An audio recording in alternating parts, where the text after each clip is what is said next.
G'day Australia, Tim here for Beaver Up Australia. Let's get rural in the Australian Horizons Foundation. And we're in the Doodle Coomber Arms Hotel in beautiful town of Henty. We're saying g'day to Trev. How are you, Trev? Well, good, thanks. How long have you been here? Now, You're 15 months? 15 months now. 15 months now. Where were you before this? Thailand. Where? Thailand. Thailand. Living on an island. That's a long walk. So as an Aussie says, it's just down the road. Just It is indeed. So, what's some of the history of the pub, do you know?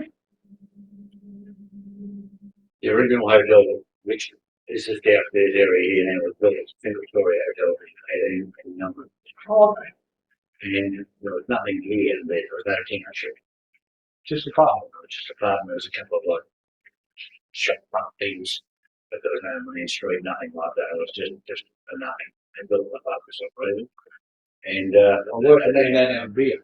yeah, but there's nothing here except rural properties. No township, no houses, no nothing. But there was a swamp down here called Doodle. I do call it Doodle Swamp. It was spelled D-U-D. Not D-O-O-D-L-E. So the whole area was known as Doodle. So we can get it mixed up with Doodle because it's swamp.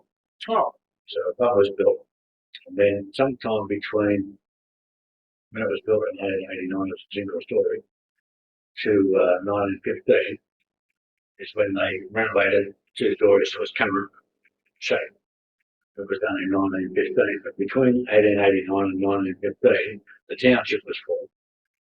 It was named Henty, after, I believe, a couple of brothers who had properties in the area.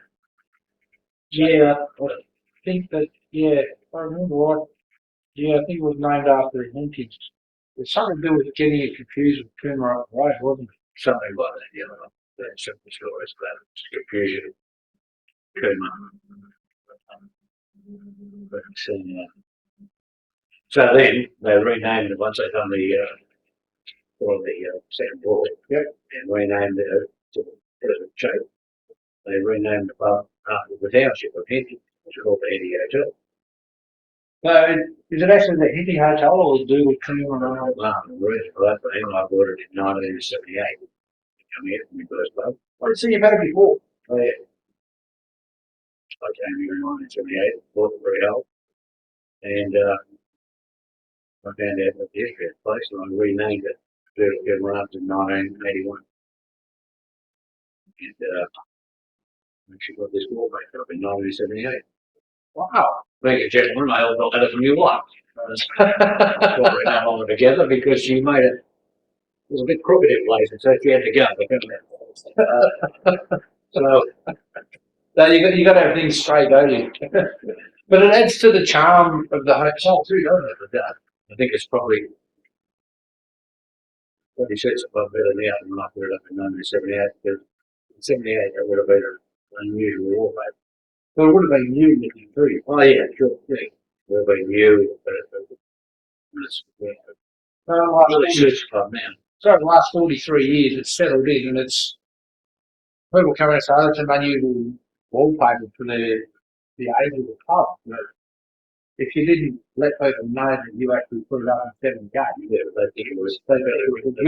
Yeah. Well, But no, it does. It does suit the pub and it suits the bar. It gives it that different sort of an atmosphere. it's a Westall club in 1982. I went to another pub, Saturday pub at 8. With that. And we sold that in 85 and I went overseas. An 18-month holiday and stayed 14 years. And then came back We and came back for 14 years. The last 2 years of that, we had the Union Hotel come under. When I sold that, sold it quicker than you thought it would. Or it gave me 12 months to be able to do it. Depending on whether I got the money or it took a couple of weeks. and I put it on the Tuesday, I sold on the Sunday. It's not even a week. 5 days.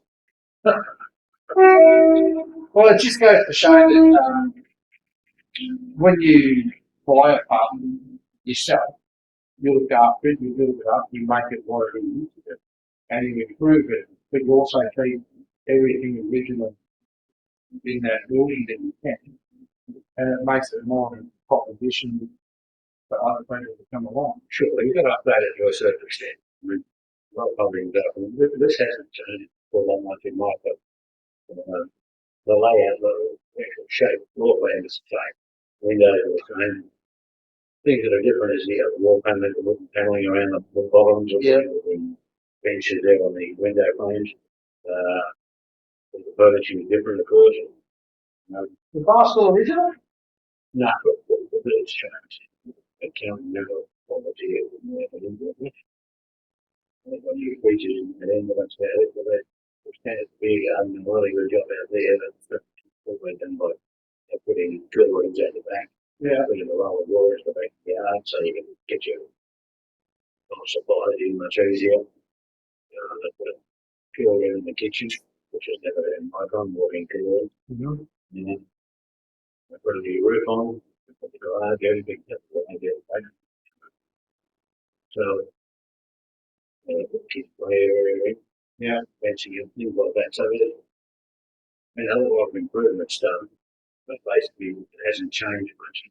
So, for those things which having one of them see, pumpkins here most of the time, and they've got it in the church. And that's what they normally see. It was a big garden, which certainly hasn't changed. Yeah, it was a big garden there, but it wasn't anywhere near as nice. The area is the same, but it's been done much better. Concrete. So visitors of town and come in, they walk into the little Coonaran's Hotel, and they say, beautiful pub. Please, don't change nothing. This looks beautiful out of what's there. So they wouldn't know the history of the pub, different people saying it, and different things have done here that have made way out of people saying it. But the attractive is beautiful and fun. It's great glass windows. Yeah, I think on that, it's atmosphere that gives it. So most definitely. So, yes, it's what I found in Newcastle a week before Friday night in January. We got a couple up in Newcastle, that's what I'm from. Maybe already one down the way from the west to up there down. And I thought, what's the difference? We got a different side of being part. You sit at the bar in this, you cannot in the modern parts. No, what about you being down? Oh, much for much. So it's more like a club with a bar. And you've got to go sit at a table somewhere. You cannot sit at the bar in most of them. They're not the big ones that go really, really well. And the good thing about the country pubs is you can be a stranger walking on the street. You walk in and say, "Hey, mate, there you go." Straight away, somebody in the bar is selling a Republican or a white food. "G'day, mate, there you go." And you strike up a conversation, strike up a friendship. You walk, as I said, you walk into a pub in the middle of the city, you think, "Right, mate, there you go." Right? Can't sit over there, you can go over there, think like it. Then the country pub, if it wasn't for the pub and public and the pub made no, 90% of these small pensions die out. Because the pub is where everybody goes to meet with their mates, have a beer, chat, laugh, cry on the shoulder. First, it's separate. Everybody, a lot of work gets done, well, divisions of building. Yep. All the people with that. Definitely. And we can do this or that. And go for quality, or truck quality, delivery, cattle or sheep, or whatever. New fencing needs doing, bloody, but a lot of work. It's You can have a chat with money or a stranger or anything else like that, and you get a free counselling to the group with from mental health groups. That's where a lot of people go to have a chat, but call me mate shoulder, things like that, so make this going on, for available. I had that as well. This is what I have, this is what I have, that, things like that. And what I said, the country hospitality, you cannot do it. No, you cannot. So, definitely not. So I'm going to ask you something, Bert, and it's going to be probably the hardest question we've ever been asked. What does community mean to you? well, the community wants you all together. If you can get everyone's friends, that's when you live with each other's problems, if you know about each other, you know what's going on, when you do anything, they're the first to offer a hand. If you can help yourself, for a hand, it's finding people together. community limits. And this is the one here. It's again, from sure. The unit that went 61, 67, all real. When you've got a year association, everybody there.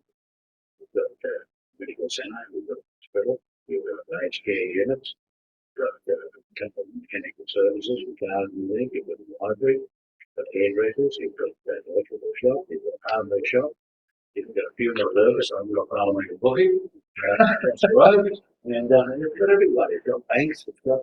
I didn't realise Henty had that much really for the community to enjoy. Gymnasium, really nice park, kids swimming pool and tennis courts and skateboard park, all the rest of it. Really nice. And all that in the community of about 800 people. About 1243. That's what I can. 1243. 1243. So the good thing with Henty is, with all these businesses still here and still surviving, That's correct. people are still coming in and the faith and the community coming in. But it's like any region, since the COVID's hit, I mean, really, probably it's been stagnant for years at the moment. It's to extent that investment or something to get out. Yeah, Yeah. And yeah, a lot of jobs are even working good. So I mean, you can sit here and pay maybe a pay for a house and birth the price you'll pay somewhere else, possibly. But you still get the same TV channel. You take Aubrey, I can sit here and do let's see exactly on TV what anybody at Aubrey or Walker says. It's exactly the same. that is indeed. And IGA, their price is the same as IGA and Aubrey or Walker. So I can get everything on here on a day-to-day basis. There's everything you need here. It's really pretty good. So And I thought of that at the end of the day when your time's up, that hole's going to be the same size. exactly. You can look like trees here, not give anybody trouble. You know, it'll be like you get you on that bad round, they kick themselves. So that's another good thing about community, because I say, right, Who does what? yeah, you beat a bit of a rat bag yesterday, so put your head into it, mate, so you get no worries. So, You can do it. Cool, Trevor. Thanks, mate. Good on you, man. G'day Australia, Tim here for Beef It Up Australia. Let's get rural in the Australian Horizons Foundation. We're in the beautiful country New South Wales town of Henty, and we're talking to Les and Narelle. How are we all? Hi, Tim. Very good. Yeah. Welcome to Henty, where there's plenty. Thank you. Plenty of what? And we're halfway between Sydney and Melbourne, halfway between Albury and Wagga, the capital of the world. It is the capital of the world, and it's also the capital of the Henty Field Days, isn't it? That's right, exactly. It's a big event because we're less than 1,000 people and we have around about 60,000 people or more over the 3 days to come to that field day. I've seen that, so 600 odd people in Henty, 800. 800 now. About 800. Wow. And then 2.5 days of the year, it blows out to over 60,000. That's right, exactly. Have you got a house big enough for all those people? Not really. That actually they house them all around the area, and so not only does Henty benefit from it, but the whole district as well as the Albury Wagga. They all benefit. And Holbrook? And Holbrook. So most of them stay at your house. No. Not really. So come on. So do you know much of the history of Henty? Yeah, well, Dad knows a lot of the history of Henty because he's the Well, here. I was born there. What was it, around about 87 3/4 years ago, and I was really born at Tolkien, so I've really had all my life here in the Henty area. So just down the road. Yes, that's a suburb too. Just a suburb? It's a suburb. Don't tell Tolkien that. No, I won't tell Colkin that. So the first settlers in the area of Henty was around 1850. That's correct. And that was 15 years after Major Thomas Mitchell came through the area and surveyed it. And then going forward a few years, I noticed they had a pub before they had a school. Yes, well, this particular area was originally called Doodle-Cooma, and it was once they started to settle a town, the mail and things got mixed up with Cooma. So they decided to change the name, and the early settlers of Victoria was the Hentys. some of the relatives of the Hentys were Balfours, and they owned big lots of land between around the Colkey and Henty areas. Oh, right, okay. And that brought the Henty families into the area. So it was 1886 then that they settled Henty, and as a name change. And we had some big celebrations in 1986, brought the town together. But the hotel here is still called the Doodle Arms Hotel. Yeah, that was built in 1889. Round about that. Yes. And it was a single story at that stage, and then later on it had a second story added to it. Oh, wow. Okay, so more people that came in and people travelling through, because this was eventually became part of the rail run, didn't it? Yes, yes. And, and being on the main line as well. Yeah,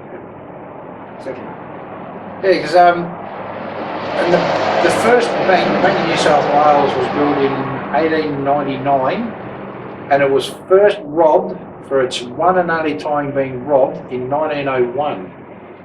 I think you've done your history pretty well. And it was located beside the hotel here, right, between the shop here and the hotel. That's where that all happened. Okay. Because I know the pub was built in 1889 and the primary school was built in 1892. So back then they figured out that the workers going to have a beer was more important than the kids going to school to get an education. They might have been homeschooled, I'm not certain what the go was, and also a lot of in church schools back then. Yeah, I think there was, because there was a big German aspect in the wider area around Henty, not just Henty. Yes. And that was around about 1886 or something, I think that was. Maybe a bit before, a couple of years before, I think. So the smaller school might actually been older than the public school was. So that's probably what happened. I can't remember all my history. I wasn't around then. Yeah. But yeah, the Lutherans settled here. They came across in a wagon trek from South Australia. Yeah, they were heading to Albury. Yeah, more to Gindra. So they went to Gindra, Walla, Pleasant Hills, and then some even went on to Temora. So that was where the German settlers came from. Right. And they settled. I thought they would have come from Germany. Oh, they came from Germany originally to South Australia. Yeah. Because they had a good, Mr. Spike started up the area up there and welcomed all the German settlers. Right. And that's long before any of the conflicts and everything else came on from all different parts of the world. Oh yeah, but they had conflicts before from the Prussians. Yeah. So that's why they weren't as welcome at home, and yeah, it's better from them. Yeah, I thought we need a holiday, so we'll go and check out this new land that a couple of people have discovered. Yes. In different parts. I mean, different explorers from different parts of the world discovered and surveyed different parts of Australia. Yes. And like as you said, Les, Henty was renamed from Doodle to Henty after the Henty families from. One part of the family was from Portland, and the other part of the family was from Launceston and Tasmania. And for a town of Henty to survive everything going on after all 100 and what is that now, 171 years, about 171 years of the history of Henty, and your parents and grandparents came from around Henty, Corcoran area originally, or? My parents, yes, did live in the area for quite a lot of the time, but yes, I'd have to say in the Walla Henty districts, yes. Right. Yeah, and we did spend just a few years up the Kilwa Valley, and but then we came back here and took over the milk run and established from here on. Established from here on. Now, I heard a little rumour earlier that you established the first milk bar shop in Henty. That's correct. When we took over the milk run, you could not buy fresh milk in town. The only ones that had it was the cafes, and their milk had to be nearly frozen to make a good milkshake, and therefore not good table milk. And the dairy was 3 mile out of town. So if you run out of milk during the day, you had to go 3 mile out of town. And that's a long So- walk to bring back curdled milk. Exactly. So as a, what would you call it, a young hippity hoy with a bit of an ambition, I could see the need that this town needed a milk bar in town. So I bought a block of land for £65, and it was about one of the worst blocks on the highway. That was a lot of money back then too, wasn't it? £65. Yeah, well, I had a £35 rabbit, so that's sort of the money I had. You didn't rob the bank, did you? No. Well, not that I'm aware of. So anyway, so I set up this milk bar, and it was on the highway, and people then could get milk any time of the day. Yeah. So the idea then was to get up and do the milk run around about 5 o'clock in the morning, do the milk run, open the shop at 9 o'clock, close it at 9 o'clock. But the first year, I had the customers but no stock. I couldn't afford it. The second year, I got the stock, no customers. So it took the third year. But as a teenager, I did have a little dance band we started up. So we went playing for some of the dances around the local theatre. Yep. 10 shillings each to play for the dance, 10 bob for the petrol. Right, and that was it, you see. And if we played for a ball, and that was till 2 o'clock. So horses needed petrol. Oh, no, we did. Fortunately, one of us had a car. Oh, You see, that was a start. I was going to say, where are you going to put the petrol in a horse? yeah, well, that was a different story. so that'd be like dangling the carrot, wouldn't it? That's right, exactly. So how old were you when you first built the store? I was only 19, just going on 20 at the time. So 19 and 3/4. Yes, that's right, exactly. You can't forget the 3/4. That's important, particularly as you get older. I tell you what, that's when you start to count the months. So what did you make the first store out of? Just the cement sheet, The original cement sheet? just the ordinary cement sheet. Yeah. Wow. So that was it. And it was only 10 foot by 12 foot. Is it still standing? It's still standing, yes, after 68 years. And So it's still might look a little bit worse for wear, but it's still standing. And, but it did have a car crash. Yeah, because the road at the corner, the cars come too fast on the bend. And then when they run on the wrong side of the road, dig up a bit of a hole. So that's in later years after you built it? Only about 3 years. 3 years. What was the speed of the cars then? I was supposed to be only 30 mile an hour at the time, but the council wouldn't do much about it because it was a 30 mile an hour area. Oh, but it took time to convince them that that wasn't the case, that they were doubling that speed. So on that bend, they would lose control, and then this is what happened, they lose control, hit a big fence that we had with these solid concrete blocks, airborne, crashed into the side of the highway store, knocked all my milkshake syrups. You can imagine going down milkshake syrups, all your strawberries and all this type of thing there. And that all fell down, got mixed up with the malt dispenser, all over the lollies and the cigarettes and everything. You can imagine the sticky mess where they all come crashing down. So you would have had to have gotten rid of 90% of your stock and restart. Just about, yes. Got a lot of damage, a lot of stock. The local kids would have been happy. But oh well, that was a different story with the kids. we used to keep them happy because they had recycling in those days. A beer bottle was tuppence a dozen. See, but I didn't have a storeroom. I couldn't afford to build a storeroom at the time, so I stuck them at the back door. The kids used to pinch them and come around and resell them to get the front door again. So that helped. I remember doing that to an old milk bar in town I grew up with when I was a kid. But yeah, and that was in the early 70s. But that's good. well, it's a small town. You've got to have your characters as a small town, don't you? Oh yes, that's for sure. So, and was Narelle a troublemaker growing up? No. But she's always been outgoing, and I suppose because she was brought up in the shop, and when she was brought up in a playpen, right? And the people would come in and, oh, you poor little pig, and they'd pick her up and they'd take her for a walk up the street and so on like that. So she was missing, you took no notice, but that was it.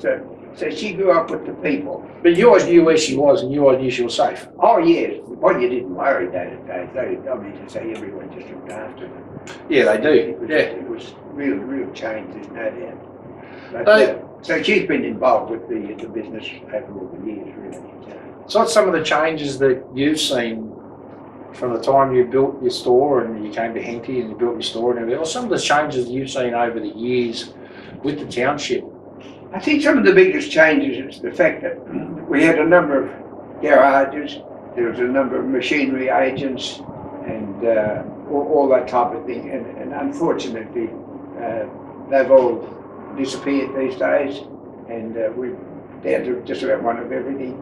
We had 5 banks, they were all making a profit, but then the big banks came into Australia, and once they come into Australia, one by one they closed these smaller branches down, and our salvation was the establishment of the Bendigo Community Bank, Right. which is the first one in New South Wales. That was around 1986, 1996 I think it was. About 1996. Yeah. Yeah, well, that gave everyone the confidence then, because once we, with the full banking facilities, Mm-hmm. and really they still look after you there. So people don't have to, they need to go to a bank, they don't have to run off into Colcan or Holbrook or any of the surrounding towns to do the banking. We've got it here, and it's possibly better than what you get north of the Wagga anywhere. And the post office has an agency for some of the other banks too. Play like Commonwealth and Yes. things like that. So Narelle, growing up in Henty, you've been in Henty all your life? Yeah, been in Henty all my life, married a local fellow, and we actually worked for a few years. I thought you were about to say the local Larrigan. No, he was an angel. And so then I went out and lived on a farm for a few years, and I helped my husband there. So And you, raised my family, and then I've come back in here in the last 20 odd years. so and taken saying over. he was an angel, did you change him from Oh, an yes, angel of course to I the did. devil to the Yeah, dark side? No, I wouldn't do that. I don't know, from what your dad was saying a few minutes ago, you were in kiddie jail. She was just a good unfortunate. She lost it on heart attack, waiting for a sister. I'm sorry to hear that. Yeah, no, but things happen, and my kids are old enough, and I have a great community here who'll help me, and yeah. It's good, all right? Notice you've got a beautiful grandson as well. Oh, yes. I've got 7 great grandkids, and 7 grandkids, and You're some of mine. oh, I'm sure they love you too. They do. I've got 8 kids and 14 grandkids. Oh at the my moment. glory. At the moment. I'd say at the moment. I've still got, there's still 3 that, I can still have kids yet. Yeah. That's it, no. No, I think 7 grandkids is it. I'm lucky they're all within an hour and a half, so I get to see them a lot and spend time with them. That's good. And, So and they all help in the shop too, like they've all helped serve or pack shelves and... say, Mum, no, come on. No, No. but they get lollies and drinks and yes. Yeah, same thing. So, what's some of the aspects that you've seen changing as you've been growing up in Henty? And I know over the years and everything else, all the aspects of mental health in communities and small towns and things closing and other things opening and all different disasters that have come through like fires, floods and everything else. What's some of the aspects that yourself, Les, have seen with Henty and the wider community battling through these and banding together, and what do you think the mental health situation might have been like and contributed to people of Henty? Henty's a real community and they do help each other as much as they can. So I've actually had a friend who had her daughter had a disease, and between mental health and partly that and partly a physical thing, as in, I can't think of the name at the moment, and the community will help them with caring for her, and she got better and now she's relapsed again, and so we're all helping with things we can to help them. Our community also has a very good LHAC, Local Area Health Advisory Centre, All right, okay. and they help with a lot of different things to do with getting people up the street for appointments or even into Albury and that for appointments. They also raise money and they do a good mental health session that they run at the Billabong High School to help there with that. So they raise money for that, and they raise a lot of that money by recycling cans and that. So Oh, right, yeah, it's like the old 10 Scouts cent, they used to do, yeah. So we have a recycling centre here in Henty, and so they raise money with that. Instead of giving you a bit of a handout from the profits of the community bank, hang on to it. And we finished up the 1.6 million civic centre, which become part of the club. Oh, right. And they didn't take the hat around. It was all organised through the community bank. Wow. And their shares, and it was paid for, I think, within 3 years. Now that was just one of the things. Within 3 years? Yes, so that was marvellous. So there've been other things that have followed since, other medical facilities, hospital and other things then that the people contributed so much then that they got the government on board then to came in. If you didn't have the community support for a start, they wouldn't take notice of it. And they wouldn't have got off the ground. No, that's right. And this has been happening all the time. Because we are a small community and we accept the fact that the bigger centres, that's where the money's normally going to go. Yeah. But if the governments and those can see the community behind it, they will often help out. And this is what happens here. And still does. A good example of that is back in about 1958. The town didn't have a pool. No little towns around had pools. And some people wanted a pool, and they asked and had a meeting, and they didn't think they could get the money together. And then Dad, you continue with the story because you were here then, I wasn't. So what are you saying? Yeah, well, what happened is that there was a couple of tank seekers digging the dams around the area there, and they were in the pub having a few beers, and they heard about this, and Eddie couldn't do it, and they said, what a lot of baloney, that said to the public, you get the fellas around here to fill up our tractors here, and we'll dig the hole for nothing. So they did. So when the hole was dug, then they said to them again, they said, just go around to the people and ask them for a bag of cement. Not a lot, get the bag of cement each.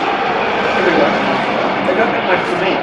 They didn't only have enough to do the pool, but all the cement around and everything. All the pathways and everything. And they built that pool without any government or council assistance there. So just all by hand and all by people donating time. Exactly, that's right. So we had the first pool anywhere in the district for years and years and years, which was just amazing, really.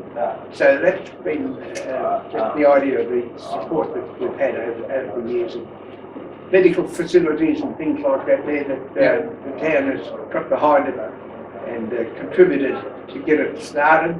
And then we've been able to get other government finances from then on. Oh, so what do they do with the pool, during autumn and winter? They fill it with fish and hold a fishing tournament or something? Yeah. They actually have twice had a fishathon there to be a fundraiser, but they've only done it twice. Normally it's empty in winter and then they open it up in summer, and it actually has now come under council control. Oh, right. Because it's easy to get workers and insurance and everything else. And things. But it still does have a local committee.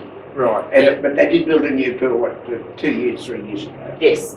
So you can use the old. We didn't do it. So now they can use the old one, stock it with fish and. I know, they pulled it apart. Oh, that's a not new good. one on the same ground. Oh. But we did have a frog plague here. You tell him about the frog plague. A frog plague. Yeah, we had a frog plague. So we even had a duck festival. So the frog plague, you'd be going along and you'd be running over these frogs and they'd be popping. And I've lost my train of thought. The frog plague. Yeah. Well, it struck ABC News straight away because it was a phenomenal thing there. The frogs came before the water came. And we had the frog plague, and then the rain came, and then the doodle came the swamp off the edge of the town here, and the water came up, and it had been dry for many years, and all at once the swamp filled up with water. But it's weird that the frogs were here before the water. Yes. See, they moved up. Frogs are usually a sign of moisture already That's sitting right, yes, there, yes. not waiting to come along. That's how nature's amazing. It's a bit like kangaroos and that only breed when there's only a good season. Well, yeah. But who knows what part of the countryside's going to be good and what part of the countryside's not going to be. We don't know, but they do. Yeah, that's sort of like a building antenna, isn't it? Yes. So what's this about Duck Festival? Henty used to have a duck festival because back when we had the swan, or we still the swan, and back when you're allowed to have duck opening season, I think it was about March from memory. And I think so. yes, and so you'd hear that first morning, you could actually hear the shots going off. But we had a festival here, the Rotary Club run it. We had boxing tents and a fair up the street, and it was a great fundraiser for the town. You didn't give the kids pop guns running around? No, not air rifles or anything else. No. Pop guns, yeah, pop them, yeah, man. Hunters of the future. So you were saying before about LHAC.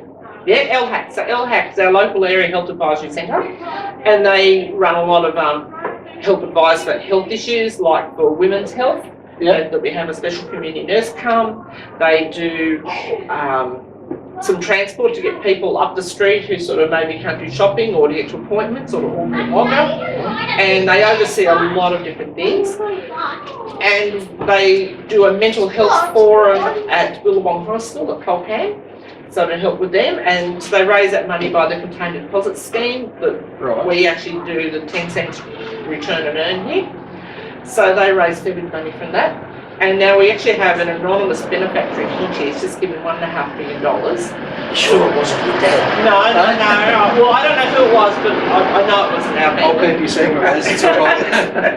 And so this person's given it towards building a respite centre and some units to help for mental health and disabled, because if anyone's disabled or the younger ones, it's sort of, if they need respite, they've got to go to the old people's home. This is more for the younger ones. Oh, okay, yep. So, and they're going to build a building with some rooms and get respite, and I don't know all the plans yet. It's still in its infancy, but it's a big thing that's going to happen here in Henty. Everywhere we've been so far, all the small communities and towns and everything else we've been to so far, Henty is the first township and community that I've heard doing something like that. Not only to help with the people with mental health problems, whether it be anxiety, bipolar, depression, things like that, but also for physically and mentally disabled people, as well as their carers and their families. And so the mysterious benefactor who's put up the money kindly to help the Henty community, I'd say you're somebody from the community, from myself who suffers mental health bad, and from Les and his daughter Narelle and the wider community. Cheers, mate. You are an absolute dead set legend. Good on you. Thank you. Yep. No, we totally applaud what they've done. No, it's fantastic. So, going from the other side of the spectrum, from the mental health side of what's happening around and with Henty over the years, a lot of the businesses in Henty are owned by one family, is that correct? Oh, some are. When Dad started off back 68 years ago, it is good that Dad's done it, but it's also, we don't want people to think that that's... No, you're definitely not bragging, because you guys are employers, you're big contributors to the community, and that's what it's all about. And you help build And you're supporting all the, without you, all the other little businesses wouldn't be here. I'd just like to make a comment there, before we mentioned about starting the milk bar and that type of thing. Yeah. Over the years, because of the accident that I mentioned about, that instead of rebuilding the store as we thought, that we were asked by the accountant of the main store here in the town. They were unfortunate enough to lose the main director's business, Right. husband, the main fella and his son. Both passed away within a period of 12 months or so. A big theft in a fire. In those days, probate was in, and that took the toll because there was no main people to carry on the business. So they wanted us to simply buy that instead of rebuilding. Yeah. So we knocked it back because we said it was too big of an empire for a young couple, but their bank was prepared to support us to do it because it was going to help them out of trouble and give us a leg up. Yep. So we took it on. So that's how we come to the main street. As times changed and we greatly lost different businesses in the town, we then started to fill the gap. So for instance, the timber yard closed, just these things have happened. Yeah, So therefore we had grocery and hardware here, but only a small bits of hardware. Then the people asked us, would we then take on other hardware? So we put in a bit of timber and then a bit of cotton. So we had to get other premises. So the premises next door come on the market. So we bought that. There was an old cafe that had been closed for years. Our son had just left school and he was working in the shop. We were selling a little bit of electrical stuff and TVs and things like that were just coming in. Yep. He took it over and he built it up, developed it there. Whilst I could sell a few fridges and the 3 washing machines, he brought in the brown the music systems, TVs, all that type of thing. Yeah. So we didn't pick anybody out. We filled that need. So you diversified to help the town survive and grow and prosper. Exactly. Now this is what's happened now. It just so happened that at the present moment we get a bit of a kick out of it when somebody crosses the railway line and looks down the street and says, Dales, Dales, Dales, as you look along the street. And they say, what do they do? We own the town, and we say, no, only half the main street. And then on the other side of that coin too, I mean, people have got to realise that different stores sell different things, but not only that, they're offering employment to people in the town, keeping business in the town, keeping employment in the town. And the young ones might want to go to town for entertainment and do the shopping, but it's the older ones who need something. Yeah. And we deliver during the pandemic. We'd say to people, look, we don't want you to come up the street at the moment. You know, you're more susceptible. So please ring us up or whatever, and we'll get the brochures to you. So we get a lot of online orders and click and collect. So send us through your shopping list and We've always done it, We'll but do during that. the pandemic, we actually took it a step further to make sure that we're looking after our elderly and infirm. yeah, and as well as the young ones. And the young and ones, those with the young ones babies did a and- lot too. It was really good. Like, we're really helping everyone out during that. Yeah, it's like, hey Johnny, I'll give you $5 if you run this down to Mrs. Watkins on the corner. Yes, Yeah, but that's good because that's enterprise. that's it. It's helping young people as well understand the concept of business, manufacturing, right down the conveyor line, basically down just bang, bang, bang, steps into business. And we've actually put a lot more junior staff on the last few years, and that's been helping them to get employment, get an idea what to do, Yeah. earn their own money. It helps us out too, so it's all been a win-win situation. And that's good. And also it helps you out as well there. So then you can be able to sit back and relax and say, okay, Narelle's got this under control. She knows what she's doing. I've taught her well. She's teaching the younger generation well. And as we said, it's keeping employment in the town with local people. It's keeping the economy in the town with the local people. And you're not having to rely on government agencies and things like that to come in and say, look, we're going to help you do this, this, this and this. No, thanks mate, we appreciate the offer, but the community gets in, the community does what community needs to do to survive, build, grow and help each other out.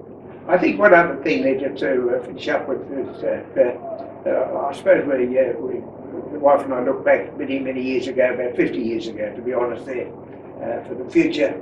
So we started a trash and treasure museum in the cellar under this particular building. Oh, right. See, so I thought that as I got older that I'd have somewhere to go that I could finish up in the museum myself. But anyway, it so happened, yes, we do have a there which is quite an attraction, and a number of people in what we often call Henty's hidden treasure. Oh, right, okay. But we are donating it to the town at the present moment because the family don't have the time to really look after it.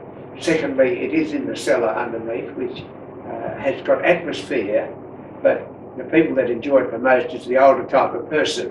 Right, okay. They're the ones that have difficulties getting up and down the steps. Yep, so the young ones carry them. So at the present moment, that one of our drapers, he donated basically one of his buildings to the community for an art and craft centre, which is directly across the road from us here. And there is land at the back, and the community is going to take our museum and maybe add another building on the back of that there, so that it's all housed there together. So that's something else that's going to happen. And for a community to do that and for somebody to donate the building for that, that is just amazing for a community like Henty. It really is. Now before we go, there's just one more question I need to ask you both. It's probably the hardest question you've ever been asked in your life. Les, what does community mean to you? Community means everything to us. Now, we did at one time think about cashing up and moving to Canberra into one of the developing suburbs.